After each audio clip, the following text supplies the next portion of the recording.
안녕하십니까. 명예수다 김철중입니다. 어느덧 아침 저녁으로 꽤 쌀쌀해졌네요. 일교차가 클 때 감기 조심하시는 거 아시죠? 근데 일교차가 크면은 원래 감기 꼭 잘 걸리는 건가? 이거 과학적으로 증명된 거예요?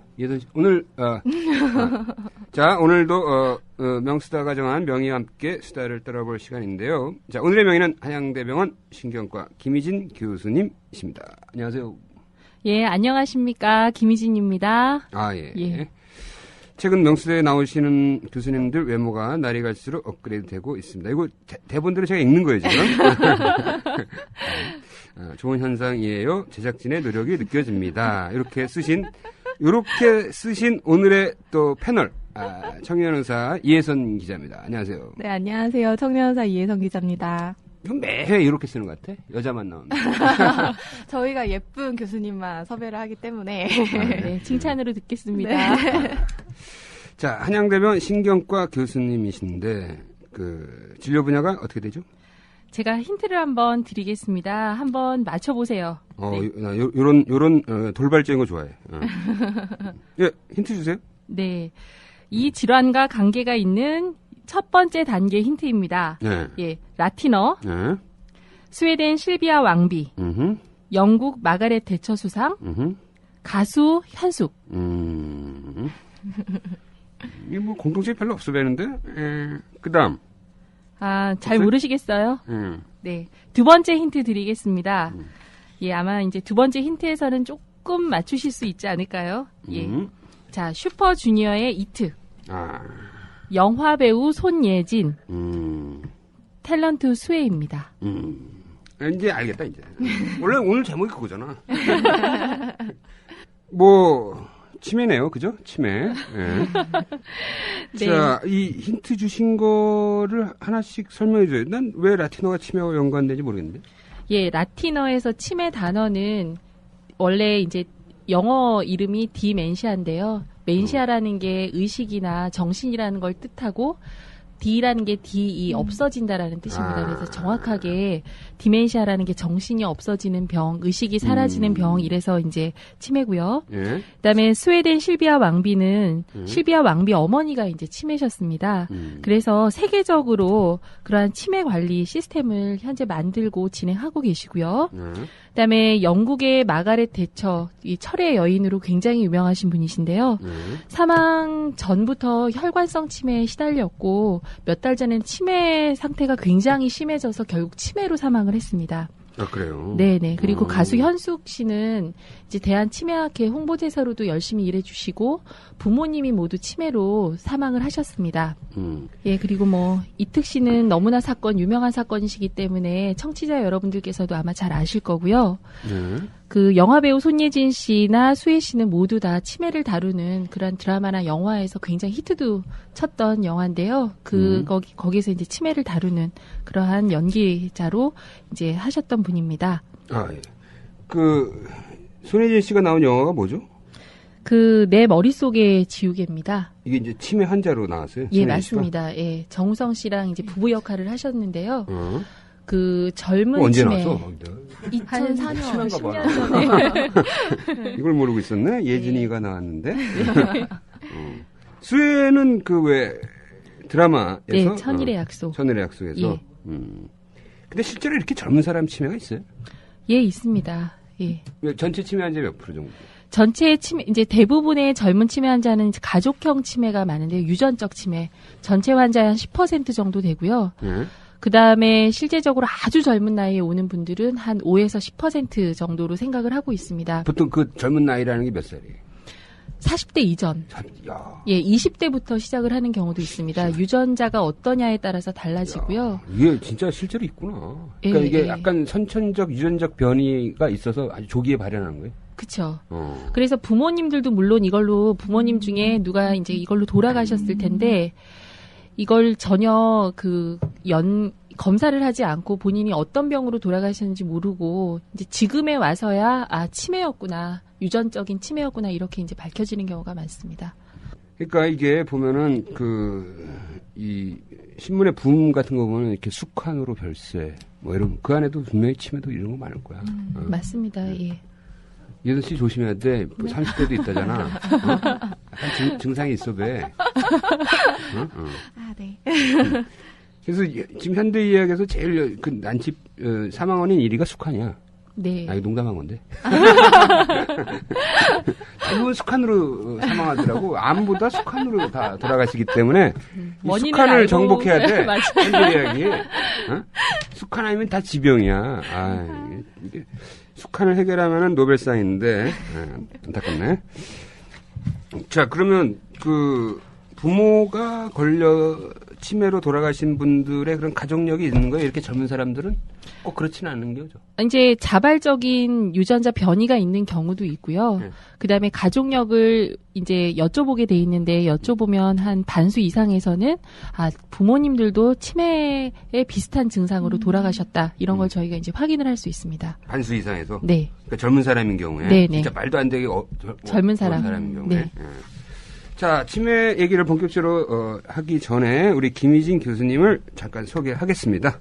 아까 이제 좀 전에 얘기한 것처럼 한양대병원 신경과 교수고요. 치매학회 총무 및 교육간사를 맡고 있습니다. 총무가 이제 돈을 만지는 겁니다. 그냥 계획하는 정도라고. 아니, 총무하라고 돈을 돈 못 나가는데? 계획한다고. 그래서 총무를 잘 봐야 돼. 그래야지 뭐 이렇게 행사에 이렇게 막 해서 나오지. 그다음에 치매 예방 및 개선 관리 어플리케이션 브레인 닥터 개발 자문하셨네요. 네. 뭐 비타민에도 출연. 예, 몇 번. 비타민 그 KBS인가 그게? 네. KBS 프로그램. 유아대학을 나오시고 석사 박사를 하셨습니다. 그리고 건국대학에서 신경과 임상교수, 한양대학에서 임상교수 하시다가 지금 이제 교수가 되셨네요. 지금 치매학회 우수 논문상. 그다음에 대한치매학회 애자의 학술상, 우수 논문상. 어우, 공부 열심히 하셨네. 연구 열심히 했어요. 네, 감사합니다.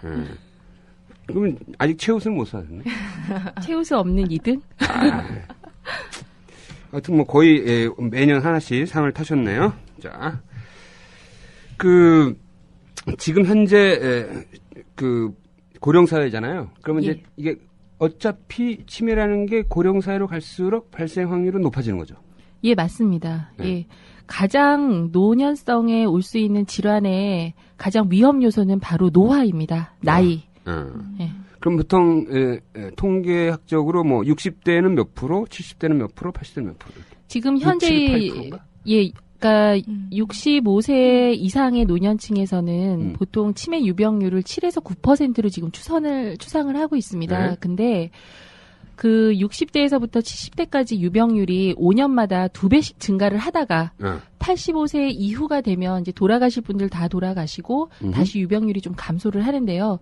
전체적인 유병률은 한 7에서 8%로 생각을 하시면 됩니다. 아니, 그러니까 80세, 예를 들어서 어떤 사람이 80세다. 네, 이런 경우는 65세보다는 훨씬 높은 거 아니에요? 훨씬 높습니다. 훨씬 높은 거죠. 예, 그러니까 그 80세 넘어까지 살아있는 사람들은 훨씬 더 치매에 걸릴 확률이 높은 거죠. 그렇습니다. 전체죠. 국가 전체적으로 보면 숫자가 적을 뿐이지. 네, 왜냐하면 80세에 워낙 인구가 적으니까. 예. 그 개별 인간으로 보면은 치매 발생률은 높은 거다. 네. 그죠?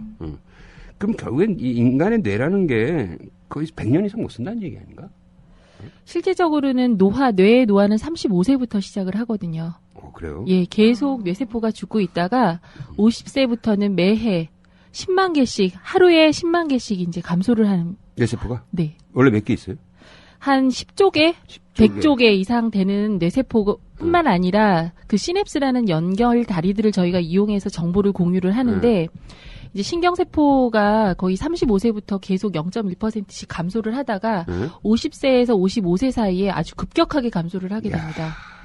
근데 그걸 이제 악화시키는 게 결국은 노화지만 노화뿐만이 아니라 불규칙한 이런 생활 습관들에 의해서 악화된다고 할 수 있습니다. 선배님 조심하셔야 될 것 같은데. 나는 이미 왔어. 왜 이 치매 갖고 농담 많잖아요. 네. 그래서 예를 들어서 뭐 와이프가 이뻐 보이기 시작하면 치매라는 등. 그다음에 비상금을 어디다 뒀는지 모르면 건망증. 그걸 찾아서 와이프한테 주면 치매. 네, 맞습니다. 그러니까 사람들이 이해할 수 없는 행동을 하면 치매인 거야. 하여튼 뭐 자동차 키를 어디다 둔지 모르면 건망증, 자동차 키가 뭐에 쓰이는지 모르면 치매. 네. 뭐 이런 식으로 이제 막 구분하는데요. 이 치매가 여러 가지 종류가 있잖아요. 예. 우리가 보통 마가렛 대처나 아까 뭐 철갑성 치매라고 했잖아요. 예. 그러면 만약 레이건 그 미국 전 대통령은 알츠하이머 치매란 말이죠. 네. 그러니까 똑같은 증상이지만 발생하는 원인이 다른 건가요? 예, 치매라는 건 하나의 그냥 증상, 증후군이라고 저희가 표현을 하고요. 저희가 병이라는 말을 붙이려면 병리적으로 뚜렷하게 어떤 원인이 있는지를 확인을 하게 되는데요. 예. 대표적으로 치매를 일으키는 병은 80가지에 이르고 있습니다. 그래서 80가지. 예, 그 중에서 대표적인 게 이제 알츠하이머 치매라고 해서 뇌에 아밀로이드 단백질, 병적인 아밀로이드 단백질과 타우 단백질이 쌓이면서 생기는 그러한 것이 한 60%에서 70% 정도 차지를 하고, 그다음에 우리나라에 또 많은 게 바로 이제 혈관성 치매라고 해서 혈관이 이 동맥경화가 일어나면서 2차적으로 뇌세포가 파괴돼서 생기는 치매를 혈관성 치매라고 하는데 그게 한 20% 정도. 20%밖에 안 돼? 예, 그 정도입니다. 그래도 다른 나라보다는 꽤 많은 편입니다. 많은 편이에요? 예. 그러면 일반적으로 그러니까 노화성 치매, 알츠하이머 치매 네네. 이거는 몇 프로예요? 한 65% 정도로 생각을 하시면 될 것 같아요. 예. 그럼 나머지는 여러 가지 답장. 여러 가지. 예. 그러면 예를 들어서 뭐 뇌를 옛날에 다쳤거나 네. 이런 뭐 아니면 뇌종양에 뭐 치료를 받았거나 네. 이런 그러니까 질병이나 외상에 의해서 생기는 여러 가지 이 증상들도 치매에 분류가 되나요? 실제적으로 외상이 있거나 수술을 받았다고 해서 모두 다 치매가 걸리는 건 아니지만 치매 위험도를 2배에서 한 3배 정도로 높인다고 알려져 있습니다. 자, 오케이. 자, 그러면 이 알츠하이머 특별한 원인 없이 생기는 알츠하이머는 진짜 왜 생기는 거예요? 특별히 원인이 없는 거예요? 복골복에? 저희가 초기에 어떤 게 시발점이 돼서 네. 이렇게 병적인 아밀로이드 단백질이 쌓이고, 근데 타우 단백질이라는 것이 인산화돼서 많이 쌓이는지는 아직 밝혀지진 않았는데요. 실제적으로 보면 원래 정상적으로 우리 몸에서 다 있는 단백질이거든요. 없으면 안 되는 건데, 그것들이 어떠한 원인에 의해서 너무 과하게 쌓이게 됩니다. 그렇게 되면 신경세포와 세포 사이에 정보를 다 차단을 하게 되고 신경세포는 사용하지 않으면 나한테 필요 없다고 생각을 해서 자연적으로 소멸을 하게 됩니다. 그런 소멸 속도가 더 빨라지고 그다음에 타우 단백질 같은 게 쌓이게 되면 이게 신경 미세소관이라고 해서 정보를 전달하는 가장 중요한 단백질 중에 하나인데 그것도 역시 과인산화가 되게 되면 구조가 변형되면서 본인의 기능을 잃게 됩니다. 그래서 너무 어려워. 어렵나요? 어려워. 네. 어려워. 어? 네. 이 정상적인 뇌 기능으로 이거 되게 네, 확인 한번 해보시고. 뭐 이렇게 네. 뭐 단백질을 많이 먹어서 그런 건 아니죠? 그런 음식이든 상관은 없습니다. 네. 그러니까 뇌에 그 약간 이 독성 물질이 많이 쌓인다. 그 단백질 성분의 독성 물질이 뇌에 많이 축적이 되면 이제 치매가 오는 건데 네. 예를 들어서 어떤 사람이 있어 50세야 이 사람이 이 사람이 알츠하이머 치매에 걸릴 확률이 높다, 낮다를 미리 좀 알 수 있어요? 그러니까 혈관성 치매는 뭐 담배 피고, 혈압 높고, 혈당 높고, 뭐, 예를 들어서 동맥경화를 일으키는 여러 가지 이 원인들을 갖고 있는 분들은 혈관성 치매에 걸릴 확률은 확실히 높은 거잖아요. 네네. 근데 알츠하이머 치매는 원인을 잘 모르는데, 네. 그럼 이 사람은 알츠하이머 치매에 걸릴 확률이 높다, 낮다, 이렇게 할 수 있냐 이거지. 저희가 지금 현재로서는 네. 가장 규명된 것은 유전자 검사입니다. 혈청에서 이제 유전자 검사를 하게 되면 이 환자가 아포지단백이라는 유전자 변이가 있으면 알츠하이머 치매가 걸린다는 게 이미 확인이 되어 있습니다. 근데 그거는 알츠하이머 치매 5%? 5%인가? 몇 프로죠? 위험률이 22배까지도 이제 보고를 하는 경우가 그러니까 있어서 그 아포 유전자를 갖고 변이가 있는 사람이 전체 인구의 몇 프로예요? 한 40% 정도 됩니다. 그래? 예, 20에서 40% 높네요. 정도 나 이거 되고요. 당장 받아볼래. 이거 얼마예요? 8만 원에서 10만 원입니다. 병원마다 다르지만. 이거 중요한 사실이네. 그러니까 네. 그 아포 유전자가 이렇게 발견이 되면 네. 치매 걸릴 확률이 위험도가 높아집니다. 굉장히 높아지는 거다 굉장히 이거지. 높아지는데요. 근데 예. 우리나라 인구의 약 40%가 네, 아포4라는 유전자, 아포2. 사라는 유전자를 가지고 이거 당장 계신데 받아봐. 이제 아셔야 될 게 이런 유전자가 있다고 해서 그 100%도 치매에 걸리느냐 그렇진 않습니다. 그래서 저희가 요즘에 아밀로이드 펫이라는 게 뭐냐면 미리 40대나 50대에 아밀로이드라는 독성 물질이 뇌에 먼저 쌓이는 걸 미리 알 수 있는 그런 핵의학 검사가 개발이 됐거든요. 요거 아직 연구용 아니에요? 아닙니다. 내년부터 저희가 네. 승인이 돼가지고요. 아, 그래요? 직접 필드에서 사용을 할 수 있습니다. 네. 필드 하면 뭐 골프장을 왜? 그러면 내년부터는 병원에서 그 검사를 받을 수 있게 되는 예, 거예요? 예. 이미 FDA 패시티죠, 패시티. 패시티입니다. 예. 야, 이것도 받아야겠다. 이거 엄청나게 사람 받아볼 것 같아. 예, 그래서 지금 이제 실제적으로 우리가 지금까지 했던 건 당대사를 보는 FTG 펫이라는 걸 사용을 했었는데요. 그것도 역시 치매가 오기 전에 얼마나 빨리 알 수 있느냐는 에서는 의문이 되게 많았습니다. 치매가 실제 있었어도 정상인 분도 많았거든요. 근데 이제 이 아밀로이드 펫이라는 게. 그러니까 아까 얘기한 네. 대로 이제 치매라는 게 이제 아밀로이드라는 단백질. 독성물질이 뇌에 많이 차서 축적돼서 치매가 이제 생기는 거잖아요. 그래서 이게 얼마나 지금 현재 축적이 돼 있는가를 CT로 볼 수 있다는 거잖아요. 그죠? 그렇습니다. 예. 요 검사 이름을 뭐로 정했어요? 치매 CT? 아직까지 정확한 아밀로이드 검사명은 예. 보건복지부에서 발표를 안 해가지고요. 제가 정확히 알 수는 없고 내년에 시행 예정이라는 거는 확실하고요. 이거 그래도 꽤 비쌀 텐데 패시티면? 지금 가격에 이런 얘기까지 해도 되는지 모르겠는데 가격에 대해서 굉장히 지금 회사 측과 서로 이제 핵의학과랑 신경과랑 얘기를 하고 있는데 이게 엄청나게 이제 휘발성이 있다고 보는 거야. 왜냐면 많이 찍을 것 같은데. 네, 그래서 시약은 한 120만 원 정도 하는데요. 헐. 저희가 그렇게 비싸면 환자가 안 할 것이다. 그래서 비싸다. 지금 한 109만 원이나 100만 원 정도에서 지금 쇼부를 하려고 지금 전문 단어가 이렇게 얌전하신 교수님께서 뭐 좀 이렇게 하트 좀 치세요. 쇼당 뭐.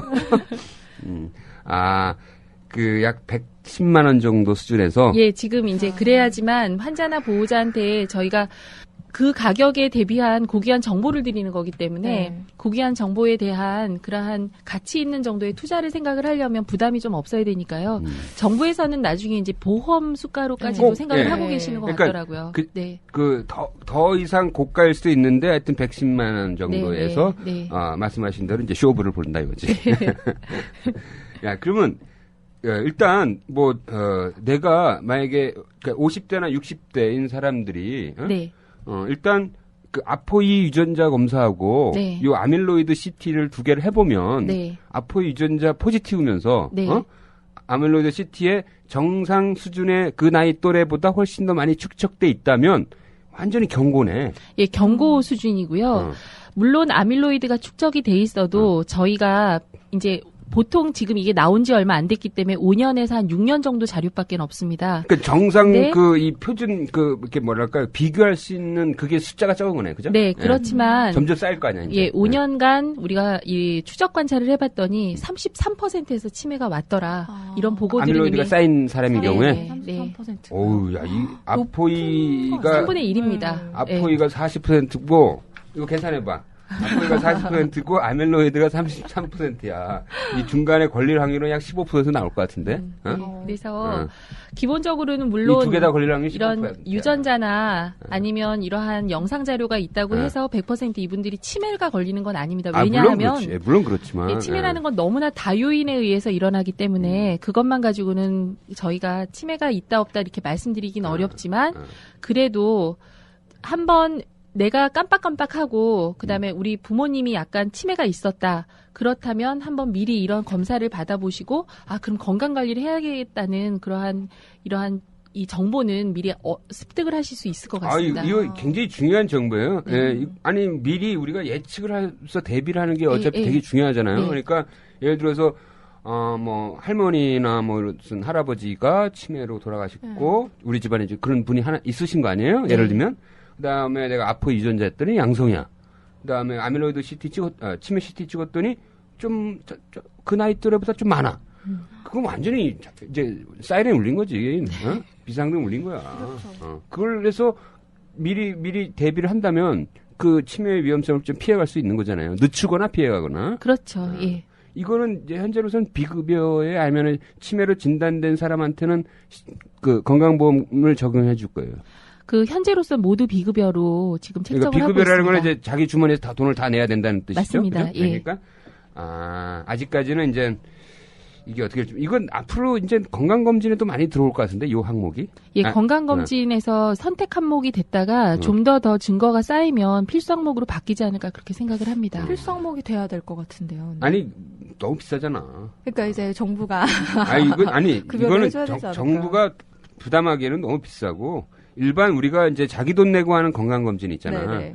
그때 이제 이거를 선택해볼 필요가 있겠다는 생각이 들어. 왜냐면 이제 미리 이걸 베이스라인으로 자기가 한번 해보는 거잖아요. 예, 맞습니다. 그리고 나서 예. 50세에 예를 들어서 해봤다. 그럼 60세에 찍어봤을 때 어느 정도 증가폭을 보면은 이 사람의 그 과정을 알 수 있잖아. 예, 정확히 말씀하셨습니다. 그래서 지금도 뭐 2년에 한 번, 3년에 한 번 외국의 연구에서는 그렇게 지금 하고 있고요. 우리나라에서도 이제 이 소수 병원이지만 이 개발하셔가지고 아산병원에서 많이 찍었던 것 네, 같은데. 맞습니다. 네? 한 아산병원? 100내 정도 다 알고 계시네요. 네. 아산병원 가서 연락해서 한번 찍어야겠는데. 찍어보셨어요? 저는 아직 안 찍어봤습니다. 네. 앞으로 유전자 해보셨어요? 저희 부모님을 해봤습니다. 둘 다. 그래요. 그러면 어때요? 네, 정상이시더라고요. 양성이야? 음성이야? 네, 예. 그러면 부모님이 둘 다 음성이면은 자식은 다 음성 아닌가? 그러니까 정상적인 아포이는 22, 23, 33입니다. 근데 이제 4라는 숫자를 가지고 있으면 그게 문제가 되는 걸로 알려져 있는데요. 저는 아직 못해요. 부모님을 해봤습니다. 안심은 되셨겠네요. 네. 요거는 부모님 이 다 음성이라고 해서 본인이 음성이다 이런 거하고 상관없는 거죠. 그러니까 뭐 유전적으로 이걸 내가 받아오는 건 아니죠. 아닙니다. 이게 유전적으로. 그래? 그러면 예. 부모님이 둘 다 음성이면 자식들은 음성일 가능성이 거의 100%예요? 예, 그렇죠. 예. 그래요? 이 혈액형이랑 같다고 생각을 하시면 됩니다. 그래요. 이 아포 유전자 테스트는 일반적인 병원에서 다 받을 수 있어요? 예, 일반적인 병원에서 다 받을 수 있고요. 녹십자 의료재단에서도 그냥 해주기도 한다고 들었거든요. 그래서 한 10만 원, 비급여 10만 원입니다. 녹십자 의료재단에서 이걸 공짜로 해준다고요? 공짜는 아니고요. 돈 10만 원. 의료기관을 통해서 그냥 일반 클리닉에서도 다 진행을 하고 계시더라고요. 피검사라는 거죠? 네, 피검사로 합니다.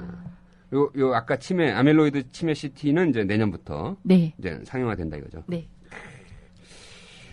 오늘 중요한 정보를 알았고요. 자, 이거 외에 예를 들어서 이거는 너무 이제 의학적인 기준으로 이 사람이 치매 걸릴 확률이 높다, 낮다를 이제 측정할 수 있는 거고, 일반적인 행태, 저 사람이 조금 뭐랄까 이렇게 50세다 예를 들면, 근데 50세에 준하는 어떤 이 기억력이나 뭐 이런 게 좀 떨어져 있어. 그러면 좀 확률이 높은 건가요? 예, 저희가 이제 인지기능 검사라는 걸 하는데요. 인지기능 검사에서 뭐 전두엽, 특히 일을 계획하고자 하는 그런 전두엽 기능이나 축두엽 기능이 그 보통 수준보다 그 16%, 그러니까 16% 이하로 떨어지게 되면 매우 저하되어 있으면 그런 분들을 기억형 경도인지 장애라고 부르거든요. 그런 분들은 치매가 걸릴 가능성이 매해 10에서 20%씩. 근데 이것도 그 병원에 가서 검사를 정밀하게 인지기능 검사를 받아봐야 되는 거죠. 네, 맞습니다. 근데 그래서 예를 들어서 이제 16%라는 게 이제 꼴찌 16% 말하는 거잖아요. 네. 그러면 이 사람들이 행태가 있을 거 아니에요. 이거 점수도 물론 검사를 받아보면은 점수가 나오겠지만, 그러니까 이 사람들이 유난히 기억력이 좀 떨어지는 게 일상생활에서 하지 않을까요? 그러니까 일상생활에서 제가 경험한 환자들의 병전 성격을 보자면 이거 중요한 거야. 너무 완벽하신 분들, 완벽주의자들이 많으시고요. 거꾸로? 네, 그리고 본인이 서로 이렇게 대화가 돼야 되는데 한마디로 자기의 성격을 너무 강한 주장을 이렇게 하시는 분들, 외골수인 분들, 이런 분들이 좀 많이 병전 성격에서는 치매에 좀 유병이 되는 경우가 많으시더라고요. 왜 외골수고 고집, 자기 주장이 강한 사람이 치매 걸릴 확률이 높은 거죠? 결과적으로 좀 유연하다는 건 뇌에 있는 전두엽 기능이 굉장히 활성화되어 있다는 건데, 이게 35세부터 어떤 부분적으로 뇌세포가 이렇게 없어지게 되는데요. 원래는 다른 사람보다 더 빠른 속도로 없어지게 되면 이 결과적으로 눈으로 보이지 않지만 업무에 지장이 있지는 않지만 가까운 사람은 느낄 정도.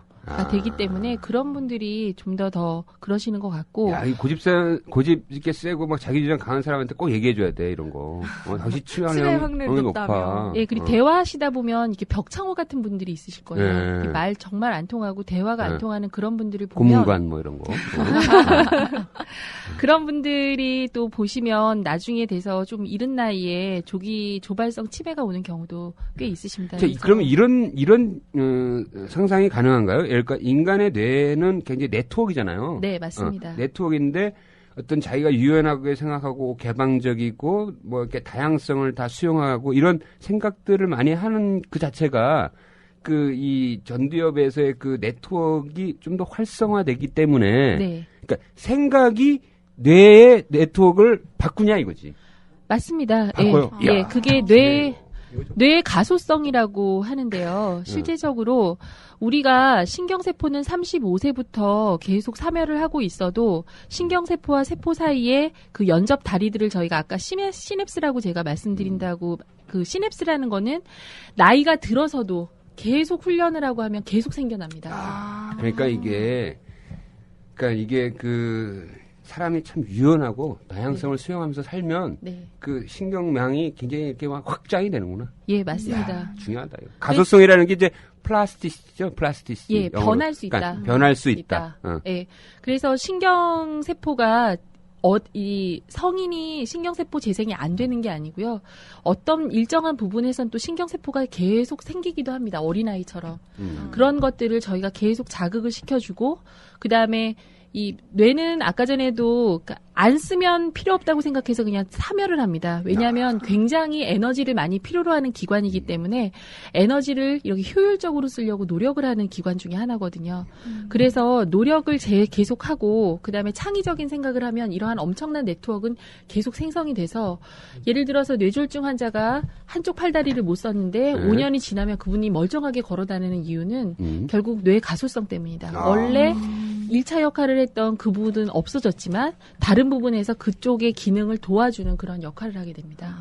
인간의 뇌야말로 가장 그 포텐셜, 잠재성이 굉장히 높은 기관이네. 우리 간보다 이런 물질 이 간이나 심장보다 훨씬 더 자기가 어떻게 쓰냐에 따라서 포텐셜을 확 늘릴 수 있는 거네. 예, 맞습니다. 야, 이거 재밌다 이거. 꽃보다 할배, 꽃보다 누나, 꽃보다 청춘에 이어 드디어 나왔다. 꽃보다 군인. 전직 군의관 형님들이 알려주는 안전한 군대 생활. 군대 간다, 건강하자. 꽃보다 군인. 엄마와 여친이 챙겨주는 꽃보다 소중한 청춘들의 입대 필수품. 꽃보다 군인. 엄마가 무심하거나 여친이 없으면 본인이 직접 사도 됩니다. 보니까 치매 예방 수칙 중에 하나가 유행에 민감해지라는 게 있던데요. 네, 그것도 이거랑 같은 건가요? 그렇죠. 이제 자꾸 새로운 도전을 하게 되면 그게 내 머릿속에는 급성 스트레스로 다가오게 됩니다. 급성 스트레스는 기억에 관련된 세포나 신경세포 연접을 굉장히 많이 활성화시키거든요. 물론 너무나 엄청난 새로운 걸 계속 개발을 해야 되고 이게 뭐 일적으로 넘어간다고 하면 만성 스트레스가 되면서 오히려 신경세포에는 독이 되지만 그러한 내가 즐겁게 어떠한 새로운 일을 하는 것들은 관심 있는 거에 대한 유행을 계속 따라가고 그런 거를 좀 새로운 걸 받아들이고 이러면 더 좋다는 거죠. 치매를 예방하는. 그러면 가장 그 인간의 뇌를 일깨우는 게 사랑이잖아요. 사랑. 예, 맞습니다. 연애를 많이 하면은 치매 예방에 좋은 거네. 예, 성경 말씀 제가 들어도 될지 모르겠지만 믿음, 소망, 사랑 중에 사랑이 제일이다. 그게 진리인 것 같습니다. 왜냐하면 그런 호르몬들이 엔돌핀 같은 게 몸에서 기본적으로 뇌에 있는 어떠한 몰핀 계통에 좋은 역할을 하는 호르몬들이 많이 나오면 신경세포의 성장 속도에도 굉장히 영향을 주고 그다음에 연접다리를 쫙 자라나게끔 그렇게 만들기 때문에 사랑을 자주 한다는 건 좀 그렇지만 그래도 사랑하는 마음을 많이 가지고 계시면 그것도 역시 내 일도 사랑하고 내 취미도 사랑하고 내 주변 사람을 사랑하는 것이 그런 사랑이요? 바람둥이 뭐 이런 거 아닌가요? 사랑 피곤해. 안 해봤어? 아까 지금 새로운 자극이 새로운 네트워크를 만든다. 예. 그런 거잖아요. 네. 자, 그래서 일반적으로 사람들이 이제 치매와 관련돼서 궁금해하는 것들이 예를 들어서 고스톱이 치매 예방에 좋다. 네. 이런 얘기 많이 드셨죠. 네. 이게 진짜요? 이제 고스톱이라는 게 결국 시각적인 자극을 통해서 그 계산이라는 연산을 통해서 다시 한번 내가 전두엽이라는 곳을 사용해서 수를 그려서 이 점수를 획득하는 굉장히 고차원적인 뇌에 활성하는 그러한 습관인데 문제는 이게 돈이 걸려 있다는 거죠. 점당 얼마 이렇게 되기 때문에 그런 게 역시 만성적인 스트레스가 되면 우리 몸에 스트레스 호르몬이 나오면 전두엽 기능을 완전히 셧다운 시킵니다. 그러면서 우리 편도체라는 감정을 담당하는 뇌가 활성화되면서 오히려 뇌세포를 죽이는 방향으로 가게 되거든요. 그렇다면 뭐 고스톱 내기 고스톱 안 치면 고스톱은 좋다는 거예요, 그러면? 그 컴퓨터 고스톱 빼고 그냥 일반 고스톱은 그냥 이 재미로 하시는 거는 저는 적절한 운동만 중간에 있다고 하면 추천드리고 싶은 방법인데요.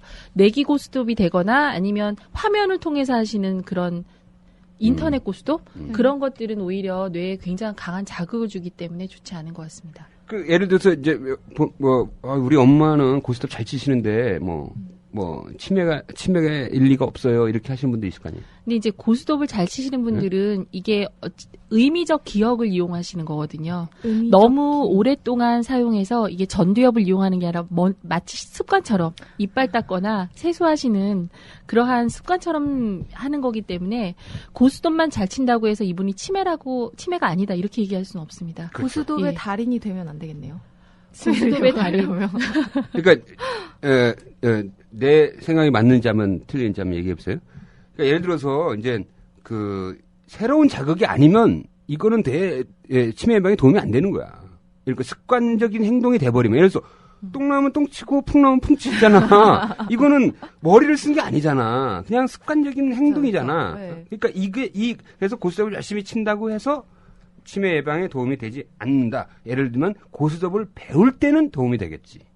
맞습니다. 예. 맞죠? 예, 정확히 표현하셨고요. 모든 것이 어떠한 타성에 젖어서 습관적으로 하고 그게 하나도 재미가 없으면 그건 뇌에는 이제 도움이 안 되는 겁니다. 네트워크 확장에 도움이 안 돼. 그러니까 중요한 포인트는 항상 새로운 자극과 새로운 학습을 해야 되는 거야. 네. 너무 강박적이지 않게. 아, 그렇지. 거기 전제는 너무 강박적이고 그 자체가 너무 스트레스가 되지는 않게. 네.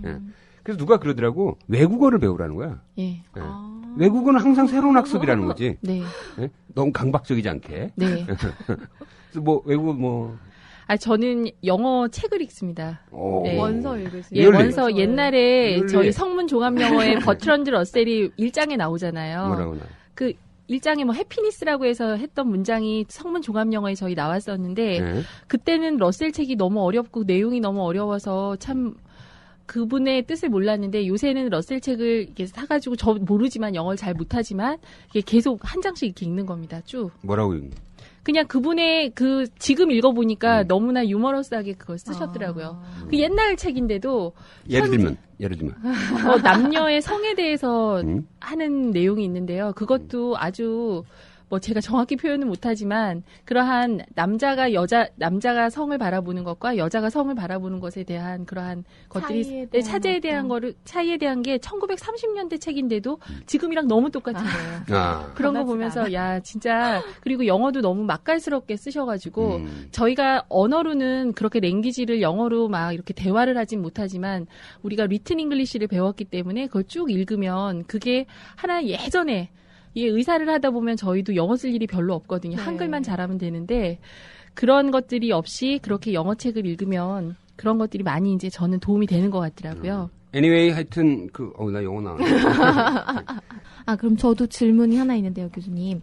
방금 이제 나온 것들은 공부를 한다거나 하는 그런 어떤 머리를 쓰는 것들이 뇌에 도움이 된다고 한 건데 그럼 몸을 쓰거나 이런 행동들도 뇌 건강에 도움이 되는 건가요? 예, 이 자기 몸을 이용해서 어떤 육체적 활동을 하는 그러한 다이내믹한 활동을 하는 게 뇌 건강에는 가장 저는 좋다고 생각을 합니다. 운동하거나 아니면 운동을 하더라도 막 근육 키우려고 네네. 막 이렇게 엮기 들고 이러는 거 말고 네. 이렇게 서로 사회적인 관계를 통해서 재밌게 운동을 할 수 있는 그런 것들을 취미에 맞는 걸 찾으신다면 그게 결국은 뇌의 BDNF라고 해서 네. 뇌에 아주 성장인자를 많이 활성화시키고 엔돌핀도 역시 솟게 합니다. 그리고 전반적으로 뇌로 가는 혈류 증강에도 도움이 되기 때문에 치매 예방에는 거의 탁월하다고 제가 추천드리고 싶습니다. 예를 들면 그럼 그러니까 춤 이런 거. 그렇지, 바로 그런 거지. 춤 네, 이런 춤. 거요. 어떤 이 사회적 교제, 어? 네. 사회적 교제와 운동을 같이 할 수 있는 것들. 네. 이게 가장 좋다고 보는 거지. 그러면 원래 이제 그 소외나 고립, 노년기의 소외나 고립이 치매 발병 위험을 높이는 거잖아요. 예, 네. 독거인 분들이 치매 유병률이 한 3배에서 5배 정도로 그러니까 높습니다. 예. 그 친구가 많고 교제하는 사람이 많을수록 치매 예방에 좋은 거죠. 예, 그래서 이제 춤을 춰도 제가 이제 춤바람이 나야 돼. 춤바람이 나요. 예. 낯선 사람과 좀 이렇게 긴장감, 무슨 이런 에로틱한 그러한 관계를 맺으라는 게 아니라 낯선 사람과 어색하면서 이렇게 서로 발을 맞춰가고 서로 배려하는 그러한 마음속에서 어떤 스텝을 밟고 그다음에 육체적 활동을 하고 이런 것들이 실제적으로 스포츠 댄스의 하나의 과정인데요. 2009년도에 KBS랑 같이 기억이라는 그러한 다큐멘터리를 같이 진행을 네. 했었습니다. 네.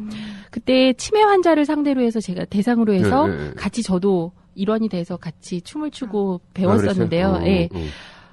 실제적으로 봤더니 치매 환자분들은 이러한 것들을 못 따라할 줄 알았습니다. 제가. 네, 네. 근데 실제로 해보니까 정말 몸은 알고 있더라고요. 나의 기억은 다 사라져도 내 몸은 나를 기억을 하고 있어서 그런 스텝도 잘 밟으실 수 있고 저희가 발표할 때도 그 과정이 18가지 동작이었기 때문에 굉장히 어렵고 저가 배우기도 되게 어려웠거든요. 근데 그걸 다 기억을 해서 우리 환자분들이 다 하시더라고요. 그래서 그런 경험을 봤을 때 우리 노년기에 접어들으신 그런 여러 어르신들, 그다음에 이 장년층들이 좀 더 적극적으로 좀 이 본인의 활동 영역을 좀 넓히셨으면 하는 게 제 바람입니다. 아, 그 중요한 얘기예요. 예. 그래서 우리 댄스 학원에 빨리 등록합시다. 아, 그럴까요? 그때 배우신 춤이 뭐였어요? 지루바? 자이브하고 룸바. 배워보고 싶은 거 네. 중에 하나긴 한데. 살사 뭐 이런 거 아니에요? 살사는 조금 살펴보네. 근데 여러 가지 논문을 보면은 이렇게 자주 빨리 걷는 사람하고 안 걸은 사람하고 이렇게 비교해 보면은 일상 속에서 자주 많이 걸은 사람들이 훨씬 치매 발생이 낮더라. 이런 논문도 많이 나오잖아요. 예, 특히나 이제 가장 공신력 있는 논문이 미국에서 40년간 했던 그런 프레이밍엄 하트 스터디에서 했던 걸음 속도에 따라서 치매가 얼마나 덜 걸리느냐. 그런 논문이 있었는데요. 실제적으로 치매 유병률을 봤을 때 이 빠른 속도로 많이 걸었던 분들이 안 걸었던 군에 비해서 치매 유병이 이제 한 15에서 25%까지도 낮아졌다. 네, 이미 그래서 그건 한 40년에서 50년 굉장히 유명하게 하는 이 코호트 연구, 인구 집단 연구인데요. 거기서 이미 규명이 되었습니다. 그래서 느릿느릿하게 걷는 것보다는 빨리 걷고 그다음에 활기차게 걷는 게 이 뇌세포 건강에 굉장히 도움이 된다고 할 수 있습니다. 한강변에 보면 어머니들이 네, 마스크 네, 네. 쓰시고 이렇게 막 빨리 걸으시는데 그게 되게 좋은 거네요. 그러면. 예, 어머님만 걷는 게 아니라 저도 그렇게 걷거든요. 네. 빨리 걸으면 치매는 늦게 쫓아오는 거야. 아, 맞습니다. 네. 좋은 표현인 것 같아요. 예, 시적인 표현이. 예, 치매라고 할 수 빨리 없고. 걸어야 치매가 쫓아올 때 빨리 걸어야 돼. 도망가야 네, 돼요. 도망가야 되니까. 네. 그러니까 항상 빨리 걸어야 되고. 그다음에 이 건망증이 심한 사람은 치매 확률이 높다. 아니다. 건망증이 심하신 분들이 그런 건망증이 오래 지속이 되면 치매 확률이 높다. 오래 예. 지속되면. 그러니까 순간순간에 뭐 건망증은 누구나 다 올 수 있지만. 예, 맞습니다. 근데 네. 이게 뭐 항상 일상화된 건망증이고 그게 막 1년, 2년, 3년 막 간다 그러면 네. 치매 확률이 높다. 예. 이제 실제적으로 기억이라는 거는 우리가 두 가지 과정인데요. 하나는 전두엽을 이용해서 집중을 해서 정보를 선택해서 내 뇌 안에 받아들이는 과정 하나와 이미 받아들인 과정을 저장하는 그러한 축두엽 기능, 이렇게 두 가지 기능으로 나눠지는데 대부분의 건망증 환자분들은 주의 집중을 하지 않는 흘려버리는 그런 전두엽 스타일이 더 많습니다. 근데 계속 사용을 하지 않으면 나의 뇌는 없어지기 때문에 결과적으로는 그게 자꾸 반복이 되면 결국 치매로 넘어가는 거죠. 그러니까 이게 이 전두엽, 그러니까 지금 저장하지 않고 그냥 거기서 안에서 자체적으로 해결하고 또 써버리는 그 전두엽은 일종 컴퓨터로 좀 치면 램의 기능인 거죠. 작동을 하게 하고. 하지만 저장은 안 해. 데스크 C에다 저장은 아직 안 하는 거죠. 네. 전두엽의 기능은 한마디로 작동을 하게 하고, 그 다음에 분류를 제대로 시켜주는 그러한 기억에 있어서는 아주 가장 축두엽보다도 더 중요한 기관이라고 할 수 있는데요. 우리가 어떻게 사용하느냐에 따라서 이게 활용 용적이 높아지기도 하고 줄어들기도 합니다. 예. 그런데 그 전두엽 기능을 활성화하는 분들 중에 뭐 의사분들도 있을 수 있고 되게 머리가 좋으신 분들, 뭐 정치인들 이런 분들도 많은데 걸리잖아요, 치매. 네. 그런 거는 왜? 저희가 기본적으로 치매는 발병률이 있고 유병률이 있기 때문에 이러한 노력 자체가 100% 예방한다고는 할 수 없습니다. 왜냐하면 병리 현상이기 때문에 나의 병은 생길 수밖에 없는데 그게 자연적으로 아니면 어떠한 병이나 어떠한 사고로 인해서 내가 60세나 70세에 죽게 돼 있는데 치매로 5년간 고생하다 죽을 건지 아니면 멀쩡한 성인으로 사회적인 일원으로 살다가 갑자기 죽을 건지 그거는 이제 나의 선택이라는 거죠. 그렇지. 나는 인생은 야구 감독처럼 살아야 된다고 봐. 야구 감독이요? 이게 어느 확률을 선택하는 거, 그러니까 가장 좋은 확률을 선택하는 거야. 좋은 확률을 선수를 뽑을 때, 타순을 배열할 때 좋은 확률을 선택하듯이 지금도 마가렛 대처가 새로운 학습 안 했겠어? 열심히 했겠지. 그런데도 이제 치매 걸려서 죽는 거, 이거는 이제 어떻게 보면 그 병리학적인 원인으로 죽는 건데 그 확률을 낮춰보자는 거지 우리가 한번. 근데 이게 예를 들면 내 기억 얘기해서 물어보는 건데 우리 어렸을 때 자전거 배우잖아요. 그래서 약 20년 안 타다가 딱 타더라도 타잖아요. 네. 이거는 무슨 기억이 도대체? 그거는 이제 절차 기억이라고 해서 기억에 저장하는 부위가 다릅니다. 그러니까 대부분 우리가 이 경험 기억은 경험 기억이라든지 아니면 정보에 대한 기억은 축두엽에서 저장을 하고요. 네. 자전거라든지 아니면 수영이라든지 이런 운동에 대한 기억은 기저핵이랑 작은 골, 소뇌에서 기억을 담당합니다. 그래서 이러한 알츠하이머 치매 환자분들이 대부분 없어지는 게 전두엽이나 축두엽 부분이 이렇게 없어지게 되는데요. 그러한 나의 기억은 없어져도 나의 몸은 나를 기억을 해서 손해나 기저핵 부분은 멀쩡하시거든요. 그래서 그런 걸 이용하면 역방향으로 다시 전두엽과 축두엽이 좀 활성화된다. 네. 그럼 예를 들어서 왜 어렸을 때 우리 부모님들이 그 쓰면서 외워라, 쓰면서 외워 그러잖아요. 이렇게 막 손으로 쓰면서 외우라고 그냥 눈으로만 읽지 말고. 그럼 이 손으로 쓰는 거는 일종의 절차 기억이잖아요. 예, 절차 기억 중에 하나고요. 그럼 오히려 그렇게 손으로 쓰면서 외우면 오래 갈 수가 있겠네. 오래 갈 수가 있고 좀 더 신경 세포 수준에서 이게 변형돼서 기억이 저장이 되니까요. 예, 그래서 훨씬 더 생각만 해서 어떠한 상상력에 의해서 전두엽 부분만 이용해가지고 기억하는 것보다는 더 넓은 부위로 기억이 저장이 되니까요. 부모님 말이 다 맞았어. 네. 손으로 쓰면서 외우는 게 확실히 효과 있는 거네, 의학적으로. 예, 맞습니다. 네. 그다음에 이 치매에 걸린 사람들은 최근 기억을 먼저 잃잖아요. 네. 네? 그러니까 그래서 내가 자꾸 우리 이제 아버님이 혼자 사시는데 87세신데 이제 전화로 이제 안부에 살 때마다 꼭 물어봐 내가 오늘 아침 뭐 드셨어요? 뭐 이렇게 자꾸 물어봐. 그래서 혹시 그걸로 내가 혹시 아버님이 치매 생겼을 조기 증상을 내가 혹시 잡아낼 수 있지 않을까 이런 나름의 깜찍한 생각을 하는데 이게 의학적으로 일리가 있어요? 그러니까 알츠하이머 치매 같은 경우에는 최근 단기 정보가 사라지는데 문제는 같이 사시지 않으면 아침 식사를 정확히 뭐 하셨는지를 모르시잖아요. 그래서 그렇게 하지 마시고 오히려 그 정사각형 입체 도형 같은 걸 한번 그려보게 하십시오. 정육면체. 예, 그래서 주사위 같은 걸. 네, 주사위 같은 걸 한번 이런 걸 그려보시면 교육 수준이 낮으신 분들은 교육 수준 때문에 못 하실 수 있어도 교육 수준이 한 6년에서 9년 정도만 되셔도 이러한 도형 같은 걸 잘 못 따라하세요. 정말 놀랍게도. 그래요? 네.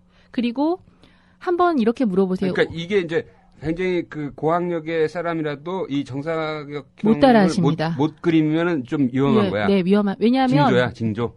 기억력만 사라지는 게 아니라 이게 두정엽이라고 해서 우리 공간을 3차원적으로 파악하는 뇌의 부위도 없어집니다. 그래서 이러한 우리가 보면 이거는 정사각형이지만 그렸어요. 전 다행히 그리네요. 이게 치매 아니네. 치매 환자분들이 이걸 삼각형, 사각형으로 인지를 하시거든요. 다 조각조각. 야, 신기하다. 통합적인 영역이 신기해. 이런 기능이 떨어지기 때문에. 그래서 오히려 내가 확인할 수 없는 정보에 대해서 물어보시고 안심하시는 것보다는 가끔씩 아버님 뵈실 때 이러한 거, 그다음에 간단한 계산, 예를 들어서 우리 아버지가 이거 물을 줄 알고 미리 다 외워서 그러면 어떡해? 명수사를 들으시는 거죠. 근데 이게 참 희한한 게 외워서 못 그리시더라고요. 아, 그래요? 네. 야, 이거 굉장히 좋은 방법이네. 그러니까 정사면체를 그리는 정육면체. 정육면체를 주사위? 그리하는 거죠. 그러니까 예. 이 그 3차원의 정육면체를 네. 그리는 거죠. 예. 그렇게 한번 테스트를 해보시고요. 음. 또 하나는 제가 실제적으로 이제 그 정상인 노인분들한테 이제 말씀을 드리는 건데 초등학교 1학년, 2학년 수학책이 있습니다. 그게 뭐냐면 문장을 통해서 계산을 요즘에 하게끔 바뀌었어요. 수학책이. 익힘 수학이라고 해서 그런 걸 한번 뭐 몇 원을 얼마 했는데요 해서 이게 이 연산식을 추론해서 하는 그러한 계산을 한번 해보시면 문장에 대한 이해력도 확인할 수가 있고 계산에 대한 능력, 그 다음에 추론 능력 같은 걸 확인할 수 있기 때문에 초기에 치매를 조금 더 가족들이 먼저 알 수 있는. 사실은 이제 치매 환자가 그건 나도 어려운데. 요새 초등학교 수학이 어렵더라고요. 아니 이게 이제 내가 옛날에 초등학교 책을 이렇게 수학책을 보는데 뭐 이런 식이야. 그러니까 난 뭐 얘기하는지 알겠어. 그러니까 철수가 뭐 사탕을 갖고 왔는데 친구 4명한테 3개씩 나눠주면 1개가 남고 뭐 이런 몇 개씩 나눠줘야 할까요? 뭐 이런 문제야. 근데 이걸 철수한테 물어봐야지 왜 나한테 물어봐? 그래서 우리 애한테 그랬어. 야, 이거 철수한테 물어봐라. 왜 네가 이거 갖고 고민하냐? 막 이렇게 했는데 되게 짜증나더라고 문제가. 네. 그게 이제 뭐 사고력 수학 뭐 이런 식으로 해서 저희가 초등학생들의 넓은 사고력을 위해서 개발이 됐지만 우리 어르신들이 그렇게 풀어보시는 것도 다양하게 생각할 수 있고 접근할 수 있고 미리 알 수 있는 방법 중에 하나일 것 같습니다. 그러네요. 근데 하여튼 그 치매에 걸리면은 점점 최근 기억은 사라지고, 나중 뭐 젊었을 때 기억들이 더 선명해지고, 네. 뭐 이렇게 되는 거잖아요. 그래서 어떤 굉장히 그 노 부부인데 아주 사이가 굉장히 안 좋았는데 둘 다 치매가 걸린 거야. 그래가지고 최근에 나쁜 기억들이 다 사라지고 신혼 때로 돌아가서 행복하게 인생을 마쳤다. 뭐 이런 얘기가 있어. 가능한 일인가요? 중간까지는 가능하고요. 조금 더 지나면 늙은 나의 모습이나 남편의 모습을 못 알아보세요. 그래서 침입자라고 생각을 하세요. 그리고 이 집은 내 집이 아니다. 그래서 고향 가겠다고 매일 짐을 싸서 보따리 싸서 가시고 그다음에 공격적이 되고 낯선 여자가 나한테 왔다. 이렇게 생각을 많이 하시거든요. 그러니까 사람 얼굴에 대한 친숙한 얼굴에 대한 기억은 거의 마지막까지 남아있지만 그 단계가 지나면 젊은 그 사람밖에는 못 알아보기 때문에 그렇게까지는 안 되게 이제 저희가 예방을 해야죠. 그렇죠.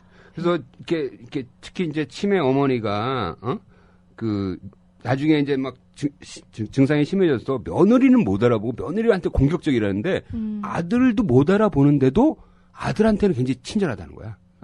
그게 아마 그런 이 정서적 기억 같은 것들이 남아서 있는 것 같아요. 그러니까 오래된 기억이고 아들에 대한 기억은 며느리는 40년을 같이 살아도 이게 나중 기억이고 그다음에 아무래도 피해서 오는 그런 애끓는 모정은 아니기 때문에 그렇지 않을까 싶습니다.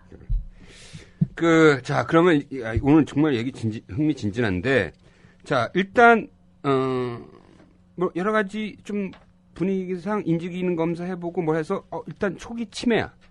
약간 이제 왔어 이제 이미 왔어. 그런 경우는 이제 뭐 대책이 있어요? 일단 약을 쓰나요? 예, 약은 중요합니다. 왜냐하면 우리 몸 안에 있는 이제 뇌 안에 있는 아세틸콜린이라는 신경 전달 물질이 떨어지면서 인지 기능이 떨어진다고 이미 확인이 된 상황이기 때문에 이러한 신경 전달 물질을 강화시켜주기 위한 약을 당연히 드셔야 되고요. 그러면 이제 초기일 때는 약간 용량을 작게 쓰고 중기일 때는 더 크게 쓰고 뭐 이런 식인 거예요? 초기, 중기, 말기에 따라서가 아니고요. 그 환자가 가지고 있는 위험도라든지 그다음에 그 환자가 가지고 있는 생체적인 위험도를 확인을 해서 저희가 고용량을 사용하는 경우도 있습니다. 초기부터. 그러면 그 약을 쓰면 인지 기능이 향상되는 거지 치매 자체가 없어지는 거 아니죠? 치매 자체가 없어지진 않더라고요. 그런데 저희 병원 데이터긴 하지만 실제적으로 치매 환자는 매해 어떠한 일정한 점수가 2, 3점에서 5, 6점씩 떨어진다고 이미 보고가 되어 있는데 우리 병원 데이터를 분석을 해보니까 한 900명 정도의 알츠하이머 환자를 대상으로 해서 분석을 해보니까요. 실제적으로 먼저 아주 초기 때 약을 썼던 분들은 떨어지는 율이 거의 없으시고 오히려 점수가 좋아지는 경우도 있으시더라고요. 그러면 조기에 발견해서 조기에 치료할수록 굉장히 효과 좋은 거네. 예, 좋습니다. 예, 이 치료 개입이라는 건 약물만 얘기하는 건 아니고 비약물적 치료도 있지만 미리 알고 받아들여서 얼마나 빨리 대처를 하는지가 이러한 치매라는 병을 극복하고 결과적으로는 치매라는 건 인지기능 몇 점 점수가 떨어진 게 중요한 게 아니라 그분다움이 사라지는 거거든요. 그 환자다움이 사라지는 거기 때문에 그 개체의 독립성을 보장하기 위한 게 저희의 치료의 가장 마지막 목표라고 생각을 하시면 될 것 같습니다. 네. 그래, 이게 결과적으로 치매라는 게 이렇게 어떤 그 사람들이 두렵게 느낀 거는 그 내가 살아온 그 삶에 대한 손상. 네. 그게 제일 두려운 거야. 나는 멀쩡하게 의학 전문기자로 살았는데 나중에 아주 그 피폐한 이 뭐랄까 황폐화된 인격으로 취급받는다는 게 참 불행한 거지. 네, 두려운 이제 울먹 계시는. 그럴까봐. 이제 외우고 좀 배우려고. 그러면 왜 치매 환자들 보면은 잘 약을 안 먹으니까 뭐 패치도 있고 뭐 심기도 하고 그러는데. 네. 보통 그런 거 많이 써요? 예, 뭐 환자분들이 성향에 따라서 다약제를 드시는 분이 계세요. 뭐 연세 드시면 10개씩 막 20알씩 이렇게 드시는 분이 계시는데 그런 경우에는 이 투여 방법을 다르게 해서 패치 제제로 바꾸기도 하고. 패치는 보통 며칠 가요? 하루 24시간입니다. 그러면 이제 보호자들이 약간 가족들이 한번 붙여주고 그냥 되는구나. 네네. 근데 이제 본인이 붙여도 되고. 예, 근데 독거이신 분들 같은 경우에는 약사고가 많이 나기 때문에 독거이신 분들한테 많이 사용을 하고요. 그다음에 또 치매 중에 환상을 많이 보이는 루이소체 치매가 있습니다. 그런 경우에도 이제 패치가 좀 더 효과적이라는 증거를 가지고 좀 사용을 하게 됩니다. 심는 건 뭐예요? 심는 거? 심는 건 이제 도포는 도포고 뿌리는 것도 있고 마시는 것도 있는데요. 그건 우리나라에 아직 안 들어왔습니다. 예, 근데 이제 외국 데이터를 보면 우리가 약이라는 건 한번 먹고 한 약이 아주 피크 타임이 있어서 그 시간 동안만 작용을 하고 그 다음에 또 깔아앉는데 이게 천천히 조금씩 계속 지속적으로 환자가 복용법이랑 상관없이 자동으로 이제 이게 도포가 되기 때문에 환자의 인지 기능을 쭉 유지시켜준다라는 보고가 있는데요. 실제적으로 써보질 않아서 임상 경험이 없어서 물론 이제 그런 것들은 이제 그러니까 의사 선생님들이 여러 가지 종합적인 판단을 해서 네네. 어떤 약이 제일 좋을 건지 이런 거는 이제 의학적인 판단이 맡기는 거죠. 그죠? 의학적 판단과 그분이 처해 있는 사회 환경, 사회환경에 따라서 선택하면 되는 거죠. 그러면 내가 그런 상황, 그러니까 이게 정말 치매인지 아닌지 인지기능 검사도 한번 받아보고 여러 가지 검사를 받아보고 싶다. 이런 경우에는 어디를 가야 되나요? 신경과를 가야 돼요? 예, 신경과에 오시면 되죠. 치매를 지금 보건소나 이런 각 구청에서 하는 치매 지원센터 이런 데는 뭐 해주는 거예요?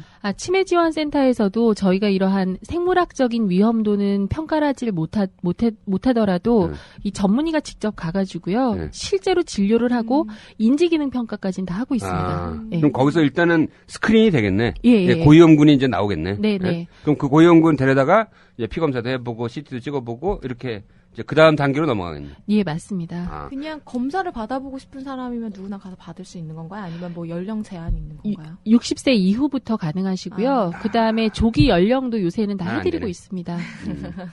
예선 씨 부모님 한번 이런 치매 검사 저희 부모님 아직 60세가 안 되셔서. 그래? 어떻게 된 거야? 예선 씨 40 아니야? 한번 이 보건소나 이런 치매 센터에 가면은 인지기능 검사를 받을 수 있고 거기서 약간 위험군으로 분류가 되면 좀 더 정밀 진단을 신경과 같은 데 가서 받으면 되겠다. 네, 맞습니다. 그러니까 이게 결과적으로 자기가 적극적으로 자기가 이렇게 뭔가 행동을 해야 되는 거야. 가만히 뭐 있는다고 해서 모든 게 다 예방되는 게 아닌 거지. 그래서 만약에 약을 쓰고 그다음에 아까 비약물 치료라고 했잖아요. 뭐 행동 치료라는 거는 뭐 이렇게 막 기억력을 막 뭘 외워오게 하고 막 이런 건가요? 게임을 시키고 막 이런 거예요? 사실은 이제 외워오게 하는 것도 해보고 뭐 게임도 시켜보고 다 해봤는데요. 이러한 저희가 놀이를 네. 이용하는 게 제일 효과적이더라고요. 맞아. 놀아야 돼. 놀아야- 재미가 있어야지. 예를 들어서 미술 작품 같은 걸 만들어서 상을 뭐 메달을 수여한다든지 네. 아니면 실제적으로 요리 같은 거 해가지고 뭐 케이크 같은 거 안 해봤지만 그런 네네. 거 만들어 보시게 한다든지 아니면 웃음 치료 뭐 계속 웃게 웃을 일이 없으세요. 노인분들은 걱정만 많으시지. 그래서 웃게 하거나 아니면 노래 같은 것도 배워드리고 그 그렇습니다. 나이 들면 왜 걱정이 늘어가는 거예요, 도대체? 자식들 때문이죠. 뭐 네? 아니, 자식의 뭐 자식 손자. 아니면 뭐 세상이 다 걱정이야, 보니까. 네, 맞습니다. 네. 큰일 났어, 우리나라. 걱정 많은 사회. 아무래도 그리고 너는 하는 게 없냐, 어떻게 맨날 그래. 외부 자극에 대해서 스트레스에 대해서 젊었을 때는 이렇게 버퍼 완충 작용을 하는 뇌 기능이 살아 있다가 네. 뇌가 자꾸 없어지니까 작은 일도 크게 느껴지는 거죠. 아. 어떻게 하면 되냐고 이렇게. 수용성이 떨어지는구나. 네. 전체적인 뇌의 볼륨 자체, 그러니까 그 가용 볼륨이 네, 작아지니까. 그래서 너무 예전에는 난 대수롭지 않았는데 내가 좀 소심해졌다 이렇게 느끼시는 분들도 꼭 한번 뇌기능 검사 한번 해보시기 바랍니다. 그 얘기 되네. 그러니까 옛날에는 상당히 어떤 사회적 변화나 주변의 스트레스에 대해서 그냥 담대하게 지내고 뭐 그냥 다 했는데 최근 들어서는 그게 민감해지고 막 소심해지고 막 두려워지고 이러면은 일단 그 인지기능 검사를 한번 해볼 필요가 있는 거네. 네. 그 어플리케이션 브레인 닥터 개발에 자문하셨다잖아요. 네네. 예, 돈 좀 벌었어요 이걸로? 어떻게? 돈 없이. 아이. 이런 거는 이제 우리가 그 구글 앱이나 이런 데 가서 다운받으면 되는 거예요? 현재로서는 안드로이드 아직까지 앱이나? 현재로서는 아직까지 많이 이렇게 다운을 받을 수는 없습니다. 왜냐하면 아직 허가가 떨어지지 않았기 때문에요. 허가 왜 안 떨어져?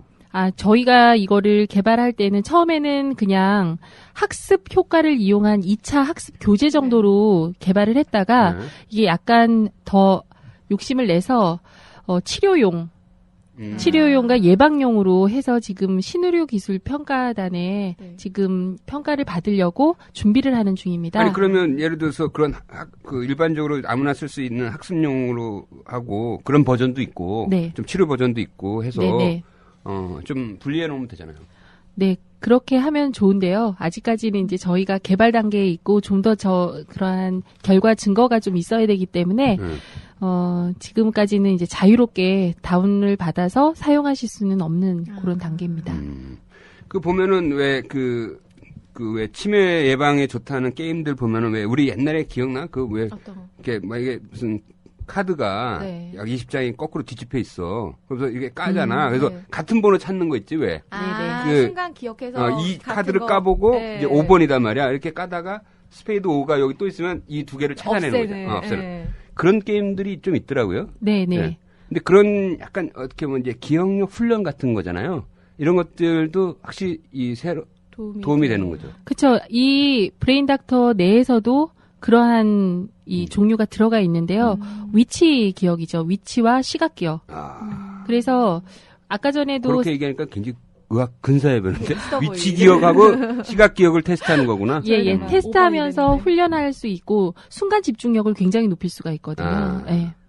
그다음에 내 지난번에 건대병원에서 하는 거 봤는데 네. 보니까 이 국기하고 수도 이름을 외우게 하더라고. 국기하고 수도 이름. 네. 그거 되게 어려워. 국기가 어려워. 네. 그럴 것 같아요. 그때 그 기억이란 프로그램이랑 같이 진행하면서 건대에서는 이제 국기랑 기억 외우기 했었는데요. 실제적으로 아프리카 나라들은 전부 다 적색과 녹색을 이용하기 때문에 다 똑같습니다. 근데 기가 막히게 외우시더라고요. 네, 정말 놀랐습니다. 그래서 저희도 같이 진행을 했거든요. 근데 경도 인지장애 고위험군이나 아니면 치매 1단계 환자분이었는데 적어도 60% 이상 맞추시더라고요. 그러니까 노력을 하면 우리는 변할 수 있다라는 게 제가 그 프로그램을 마치면서 이제 얻었던 그런 교훈이거든요. 그러니까 예를 들어서 시인 서정주 시인이 그 전국의 산 이름을 뭐 쫙 아침에 일어나서 외웠다잖아요. 그러니까 다 외웠으면 다른 걸 또 외우기 시작해야 되는 거죠? 그렇죠. 다 외우고 그다음에 한 2달 있다 다시 한번 외우고 그 중간에 딴 거 외우고 이런 게 좋습니다. 네. 그러네요. 그래서 내가 항상 주장하는 게 아침에 신문을 꼼꼼히 읽는 건 굉장히 좋을 것 같아. 왜냐면 다 새로운 뉴스잖아. 그렇죠. 조선일보를 아침에 열심히 꼼꼼히 읽는 거야.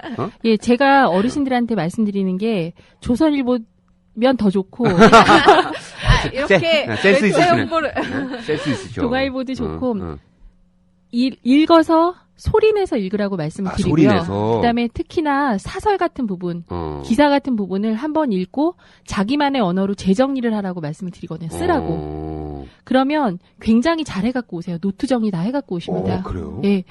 그게 실제적으로 이제 뭐 치매가 한 2단계 정도까지 진행이 됐는데도 기본적으로 학력이 높은 분들은 그걸 다 해서 오시고요. 물론 처음보다 복잡하고 정확하게 정리는 못하지만 그런 하려고 했던 노력들이 그분의 치매를 더 이상 악화되지 않게끔 멈추는 것 같습니다.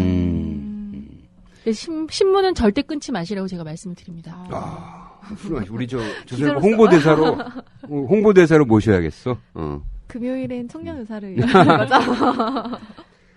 그러면 예를 들어서 그러니까 아주 기억력이 좋게 태어난 사람들 있잖아요. 네. 그런데 뭐 IQ가 높건 뭐 어찌됐건 그런데 그런 사람들도 결과적으로는 계속 끊임없이 그 기억을 훈련하고 새로운 학습을 하고 이러지 않으면은 그 좋은 기억력조차도 이제 나중 노화되면은 이제 사라지는 거라고 봐야겠는 거예요. 선천적 지능 지수와 치매와의 관계를 이제 연구한 영국 논문이 있었는데요. 그래. 물론 12세까지의 IQ와 그 사람이 받았던 교육이 좋을수록 높을수록 치매가 덜 걸렸다라는 얘기는 있습니다. 물론 IQ가 높다라는 거는 한마디로 지능지수가 높다라는 건 그만큼 타고난 뇌의 용적이 큰데요. 그렇지만 관리를 하지 않았을 때 그 이후에 뭐 25세의 IQ, 뭐 35세의 IQ는 전혀 증거 없음으로 나타났거든요. 그러니까 그 얘기는 다시 또 거꾸로 생각을 해보면 우리가 노력하지 않고 우리를 제대로 이렇게 소중히 다루지 않으면 나의 타고났던 선천적인 지능은 나의 치매의 유병률에는 전혀 관련이 없다. 이렇게 생각을 하셔도 됩니다. 나 방심하고 있었어. IQ가. 네. 그거 믿고 있다가 큰일 나겠네. 오케이. 자, 이제 정리를 해볼게요. 나는 오늘 가장 인상 깊었던 게 이 사람의 사고가 유연하고 다양성이 있고 어떤 새로운 학습에 대해서 호기심을 갖고 하는 그 자체가 뇌의 네트워크를 확장해서 결과적으로 치매 확률을 낮춘다. 그러니까 이게 굉장히 중요한 메시지야. 네. 그리고 내년부터 그 치매 CT, 아밀로이드 CT 네. 한번 50세 넘으면 한번 좀 찍어볼 만하네. 네. 좀 비싸긴 한데. 그리고 더 궁금하신 분들, 가족에 또 뭐 치매가 있는 환자분들은 그 아포2 유전자 테스트 약 10만 원. 그래서 도합 120만 원. 인지기능 보건소에서 60세 넘으면은 인지기능 테스트를 해주는데 이거는 무료. 네. 네. 자, 마지막으로 우리 이 치매 예방과 이런 조기 발견을 위해서 꼭 강조하고 싶은 말씀. 즐겁고 활기차게 사십시오. 그리고 걱정은 다 놓아버리고 네, 걱정한다고 해결될 일이 없기 때문에 네. 걱정은 걱정인 경에게. 아까 그 얘기가 의미가 있는 것 같아요. 뭔가 사회적 교제를 하면서 자기 몸을 많이 쓰는 운동. 네. 그러면서 사람들과 교제하고 이런 것들이 결과적으로는 치매 예방에 굉장히 중요한 요인인 것 같아요. 요소인 것 같습니다. 자, 오늘 그 명예수다 내 머릿속에 지우개 치매 편 한양대병원 신경과 김희진 교수와 아주 정말 유익한 얘기를 나눴습니다. 우리 다음에 한 번 더 해. 찬성입니다.